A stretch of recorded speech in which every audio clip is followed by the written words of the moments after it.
Gather around, everyone. It's Christmas Eve, Eve, Eve. The big day is almost here. Friends and loved ones are starting to gather and prepare, ready to add a new chapter to their Christmas story and to reminisce about Christmases past. And today, so are we, as the Christmas Past family. It's another episode all about you, about sharing your stories and memories, your traditions and love of our favorite holiday.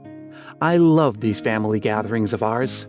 I love hearing about all the different ways that Christmas can be special, about how this shared cultural experience of ours can be unique and personal in so many ways. When I was growing up as one of 5 siblings, on Christmas Eve, we'd pile into the Chevy Caprice Classic station wagon and drive across town to my grandparents' house, where all my aunts and uncles, my mom was one of 6, and cousins would pack into my grandparents' tiny little house with a cozy fire. We'd sing carols and eat and play and laugh. It's the kind of scene that plays out in countless houses and countless families. There was nothing remarkable about it, and yet it was remarkable in almost every way. A large family cozy gathering on Christmas Eve. Well, my grandparents aren't here anymore, and I'm not a kid anymore. That experience lives only as a memory now, but it's one of my fondest. I think Marv in England can relate to what I'm talking about. A lovely memory of Christmas that I have was when I was really young. My grandma on my mother's side and granddad, they would put on an incredible buffet. There were cousins and uncles and aunties and then even second cousins and other relatives. It was amazing to think that there were so many members of the family all together in this little house. It was just a lovely memory of the whole family, this enormous family being together, laughing and enjoying each other's company. It's just one of the greatest memories that I have of Christmas. Hey, Marv is the host of Pods Like Us, a podcast about podcasts. Check the show notes for a link. The great thing about large family gatherings is that they're already special just for being what they are. Just coming together is enough. But of course, every family has its own traditions and activities that make them distinctive, like this one from Angela in Pennsylvania. On Christmas Eve, our family would gather at my Nana's house, and she would have been cooking a big Italian feast all day, and then we would go to Mass. After church, we would gather at her house and enjoy all that delicious food. And usually on Saturdays after Mass, we would play board games together. But on Christmas Eve, we would have to sit in the family room with my dad and uncle while my mom and my aunt and my Nana mysteriously disappeared. We would wait in anticipation, knowing that the magic was going to happen and Santa was going to come, and eventually we would hear a hearty ho ho ho and jingle bells. We would run into the big living room. It was only used for special occasions, where the Christmas tree was, and the whole room would be filled with beautiful presents. The fireplace would be mussed up just a bit to show that Santa Claus had been there. And we would open all of our wonderful gifts. We always received the best gifts at Nana's house, and have Bing Crosby on the record player. And my sister and I still hold the magic and the true spirit of Christmas in our hearts. I don't know how they kept the kids out of the room while they did the setup. That would have been impossible for my family. Well, large family gatherings are great, but that doesn't mean small ones are not. Seems like every day has been a small Christmas family gathering all season long here at Christmas Past headquarters. I'll tell you all about it in an upcoming episode. But for now, let's let Gerald in Michigan tell us about his. Greetings, Christmas Past podcast family. This is Gerald from Marshall, Michigan. I want to share with you guys a very simple tradition that we have here in our family. I am from Philadelphia originally, and I moved to Michigan in the late 90s. And since then, I've met my husband, we've gotten married and adopted our son, and we started our own family traditions. And what makes it really special for me is seeing the comfort that comes out of this time of year. Leading up to the big event, we are decorating the house, and the house is always smelling like cookies and cakes and pies, and it's just a wonderful, wonderful celebration of the season. But what makes it really, really unique and special for us is after we've done all the baking and we've decorated the house, it's those quiet moments when we come together as a family, cuddled up on the couch with our dog right next to us and the fireplace going. And I could not ask for anything more wonderful than that calming, quiet time that we get to spend together as a family. So wishing you all a very, very Merry Christmas and a Happy New Year, and blessings to you all. Is snuggling on the sofa a Christmas tradition? Well, I say it is. Snuggling is the best, but I say Christmas snuggling is the best, especially if you're wearing your Christmas pajamas. Now, I mentioned before that I grew up as one of 5 kids. Every year, my mom put out a homemade advent calendar. For each day of the countdown, there was a common Christmas item like an angel, a candle, or a snowman that my mom had made out of felt.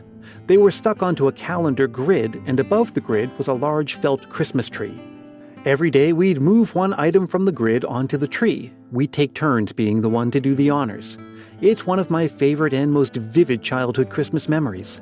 And advent calendars also hold a special place for Lori in San Francisco. Our Christmas tradition has become one of my sort of creative ideas is Advent calendars, Christmas countdown calendars. So far we have 5, and I'm afraid counting given my imagination.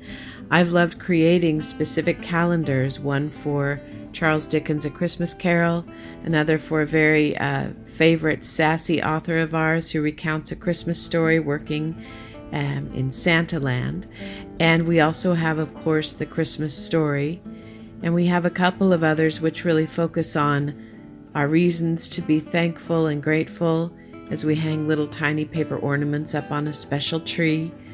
And my daughter is now a young adult, and she has reluctantly agreed every year when we begin, and she'll choose to read what she wants to. Usually Dickens wins. But I think as the days go on and we get closer to Christmas, we all feel a sense of delight every time we check in with each little calendar and each story. I hope everyone else is enjoying their Christmas countdowns, and hopefully we'll all have a wonderful season and a terrific new year.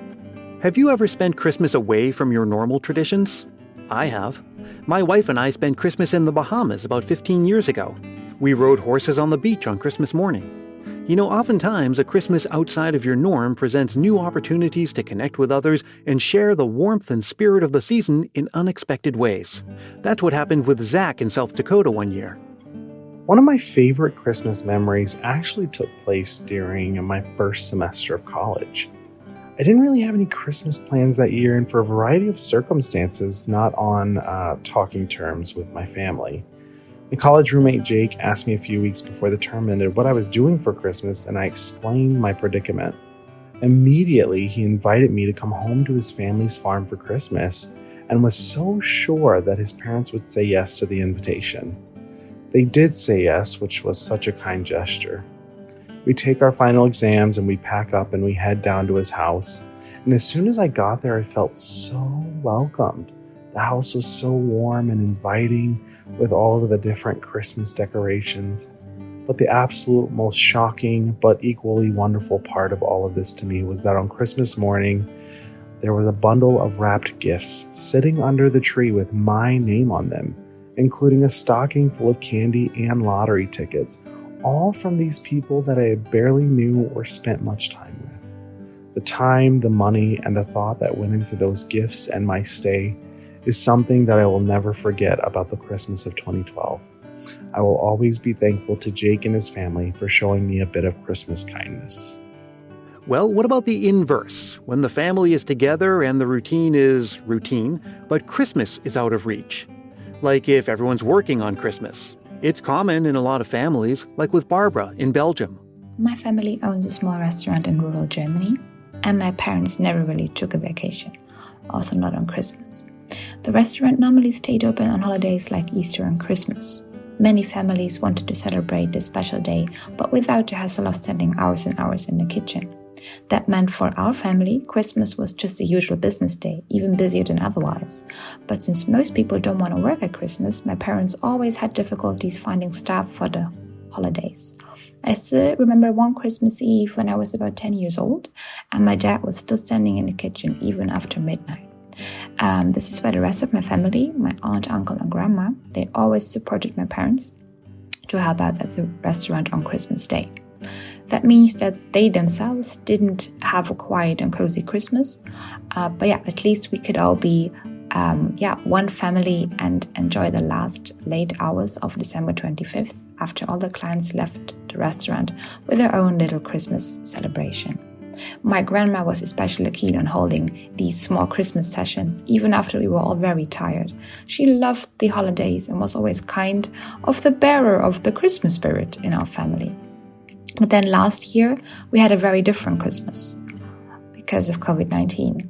The restaurant had to remain closed throughout most of 2020, and also on Christmas, we could not celebrate as one family altogether. Even though my parents got to spend the first Christmas as a free day of work in over 30 years, they actually rather wished that they could hustle in the kitchen and rush from table to table, but with all of us around, of course. As for me, being 27 years now and living in Belgium, it was my first ever Christmas that I did not spend with my family in Germany, also not working. And even though I always wished I could have a normal Christmas without having to work, I look back with happiness on all the Christmases in the past where we worked in the restaurant together as a family. You know, another big part of my childhood Christmases involves the First United Methodist Church in Stoughton, Massachusetts.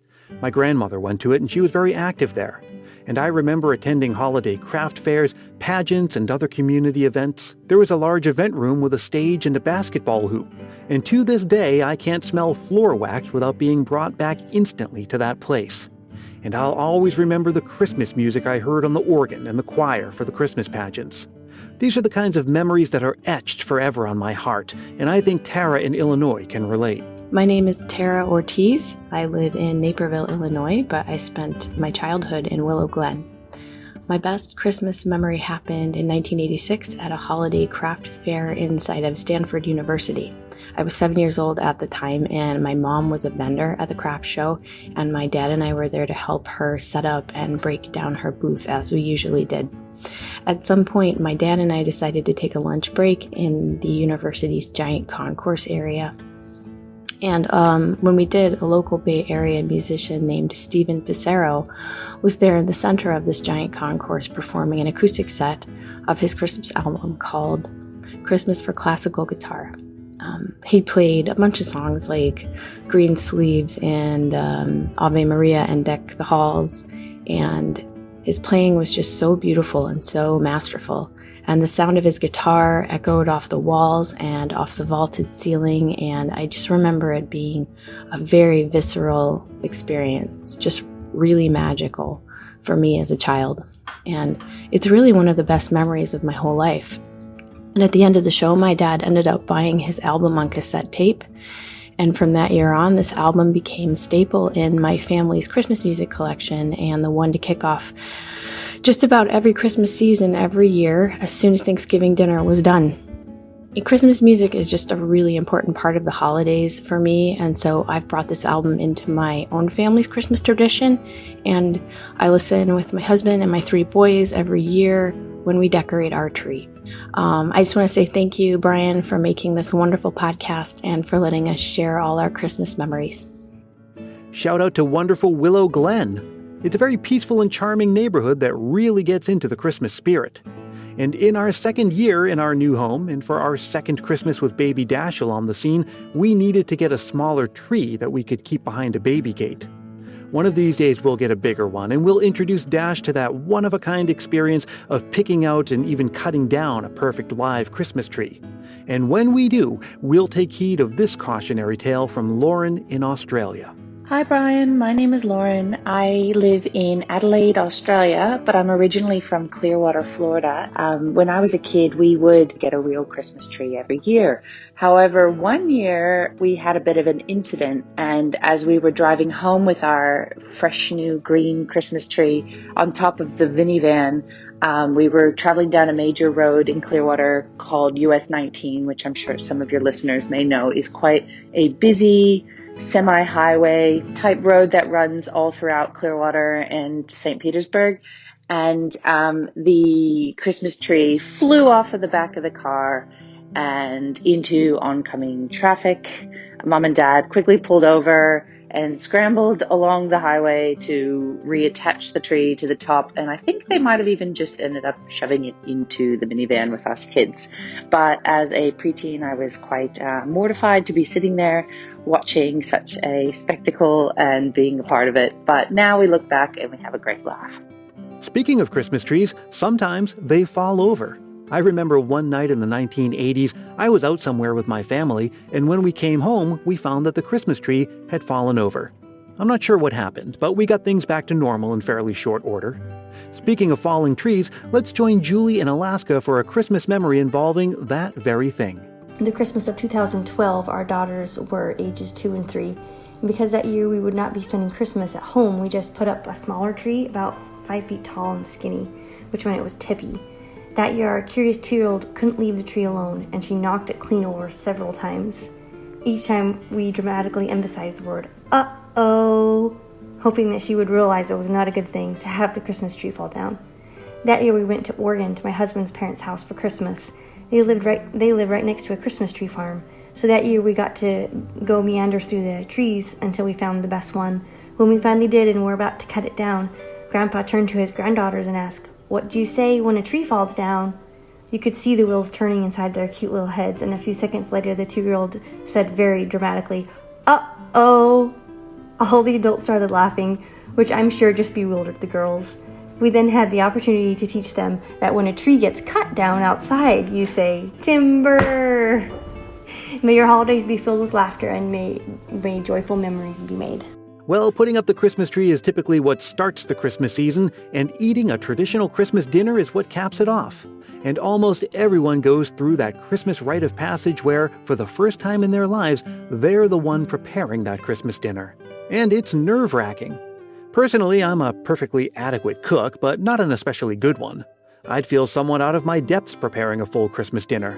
And in that way, I'd be a bit like Rob in the UK. Hello Brian, and hello to everyone listening. This is Rob in not-so-sunny Leicester, United Kingdom. I've been listening to the podcast for a couple of years now, and I thought I'd make my own little contribution. I hope you enjoy my Christmas memory, a very recent one, of Christmas 2020. So, due to the pandemic, my partner and I had decided we would stay at home for Christmas. It was sad that we wouldn't see our family or friends this year at Christmas itself, but staying at home did present a new opportunity. Well, new for me at least. You see, I've always visited family on Christmas Day, meaning I've always had Christmas dinner cooked for me by someone else. But staying at home in 2020 gave me the perfect chance to get in the kitchen and have a go at it. The traditional British Christmas dinner, which is not too dissimilar from the American Thanksgiving dinner, consists of a large turkey, various stuffings, a huge assortment of vegetables, gravy, and, of course, pigs in blankets. It was incredibly exciting to be let loose creating our Christmas dinner. I looked up recipes online from the likes of Jamie Oliver and Gordon Ramsay, planned in advance each component I'd be serving, and made sure every ingredient was ready to be prepped by Christmas Eve. Well, I'm happy to say the dinner was delicious. Turkey seasoned with butter, parsley, lemon juice and garlic, the most succulent turkey I've ever eaten, though I say so myself. Brussels sprouts sautéed with sausage meat, sage, butter, onion and apple. We had potatoes roasted in goose fat, homemade stuffing, and a whole assortment of things that would take me all day to list in its entirety. We drank a toast, pulled Christmas crackers, laughed, and at the end lit the pudding on fire before eating it, as is customary. Overall, Christmas 2020 was a great day for me, my girlfriend Natalie, and our little cat Jojo, in spite of the circumstances. We enjoyed relaxing at home, we enjoyed the food, although my girlfriend did say the turkey tasted too lemony. I vehemently disagreed. Well, everyone, as it happens with every Christmas family gathering, someone's got to be the first to say goodnight and start the process of bringing things to a close. So let me say thank you to Marv, Angela, Gerald, Lori, Zach, Barbara, Tara, Lauren, Julie, and Rob for sharing their Christmas memories and spirit with the rest of us. It's goodbye for now, but there's still more Christmas cheer on tap. Join me again on Christmas Eve for more of your memories and many of mine as we gather together for the final countdown to the big day. And of course, join me again on Christmas Day for our 6th annual Christmas Year in Review. Thank you for being here today. Make sure you're taking time for you in these final days of the season, and until next time, let me remind you that Christmas Past is produced in wonderful Willow Glen, California by yours truly, Brian Earl. Let's stay connected on social media. You can find me on Facebook, Twitter, and Instagram, and join our private Christmas Past Facebook group if you haven't yet. And hey, if you're really feeling the Christmas spirit, why not help more people discover this show? It's as easy as telling a friend about it or leaving a review on Apple Podcasts. If you do leave a review, I'll send you a Christmas Past sticker, and a handwritten Christmas card is my way of saying thanks. Reach out for details. You can write me at christmaspastpodcast@gmail.com. And until we meet again, may your days be merry and bright.